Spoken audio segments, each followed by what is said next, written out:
তেওঁ যেনেকে চৰকাৰক দিব কয় তেওঁৰ যিকেইটা ব্যৱসায়িক প্ৰতিষ্ঠান আছে অৰ্কিড পাৰ্কৰ পৰা আদি যাতে আমাৰ ৰাইজেও মন্ত্ৰীক শিক্ষা দিব লাগে নে নাই? সেইকাৰণে এনেকুৱা মন্ত্ৰীয়ে লাজ পাব লাগে নে নাই? অসমৰ কৰ্মচাৰীসকলৰ কাৰণে তেওঁ অনুৰোধ কৰিছে, ধন্যবাদ জনাইছো। কিন্তু সমানে নিজৰ ক্ষেত্ৰত সুন্দৰভাৱে যাতে তেওঁ গৈ নিজৰ যাতে ৰাইজক সেই ধৰণৰ মৰমখিনি দিয়ে। ছাৰ, মোৰ কথাটো হ'ল যে মৰগীয়া বানচ যে দিছে তাৰ কাৰণে অসম চৰকাৰক ধন্যবাদ জনাইছো, আমাৰ কৰ্মচাৰীসকলক। কিন্তু মৰগীয়া বানচ দিব লাগে জানুৱাৰী মাহৰ পৰা।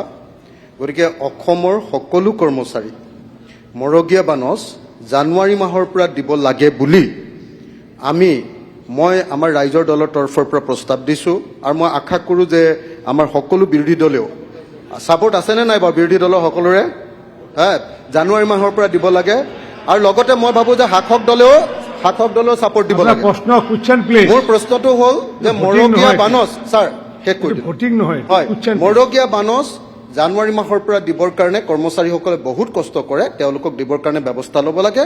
আৰু OPS এইটো ফাঁকিবাজি মাৰিছে ইয়াতে যে 1 ফেব্ৰুৱাৰী 2005 আগৰখিনিক দিব, আগৰখিনি এনে পায়েই, তাৰ কাৰণে আকৌ ছাৰ্ভে কৰাৰ দৰকাৰ নাই। এইবিলাক মিছা কথা লিখি এনে কাগজখন নষ্ট কৰিছে। তো এতিয়া ক্লিয়াৰলি ক'ব লাগে যে অসমত আমাৰ কৰ্মচাৰীসকলৰ কাৰণে OPS পুনৰ আৰম্ভ কৰিব নে নকৰে? আমাক NPS নালাগে, OPS লাগে, কৰিব নে নকৰে? মাননীয় অধ্যক্ষ মহোদয়, বিধানসভাৰ মজিয়াত যেতিয়া আমি তথ্য দিওঁ, এই তথ্যবিলাক এই ধৰণে উপলুঙা কৰাটো উচিত নহয়। মই অধ্যক্ষ ডাঙৰীয়াৰ জৰিয়তে অনুৰোধ কৰিম যে আমি তথ্য কেতিয়াও ভুল তথ্য নিদিওঁ, আৰু ভুল তথ্য যদি দিওঁ তাৰ কাৰণে নিশ্চয়কৈ ব্যৱস্থা আছে, আপুনি সেই ব্যৱস্থালৈ যাব। কিন্তু বিধানসভাৰ মজিয়াখনক এনেকেদৰে উপলুঙা টাইপ কথা নক'ব। আৰু মই ভাবোঁ যে ভগৱানে তেওঁ সুমতি দিয়ক, এইবিলাকৰ যাতে সুমতি আহে, কাৰণ এতিয়া যি পৰিৱেশ দেখিছোঁ ভগৱানে সুমতি দিয়াৰ বাহিৰে আৰু মই একো দেখা নাই। মই ভগৱানৰ ওচৰত প্ৰাৰ্থনা জনাইছো যে ভগৱানে তেওঁ সুমতি দিয়ক, যাতে আৰু তেওঁ যেনেকে চৰকাৰক দিব কয় তেওঁৰ যিকেইটা ব্যৱসায়িক প্ৰতিষ্ঠান আছে অৰ্কিড পাৰ্কৰ পৰা আদি যাতে আমাৰ ৰাইজেও মন্ত্ৰীক শিক্ষা দিব লাগে নে নাই? সেইকাৰণে মন্ত্ৰীয়ে লাজ পাব লাগে নে নাই?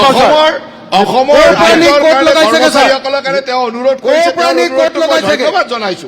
কিন্তু সমানে নিজৰ ক্ষেত্ৰত সুন্দৰভাৱে যাতে তেওঁ গৈ নিজৰ যাতে ৰাইজক সেই ধৰণৰ মৰমখিনি দিয়ে।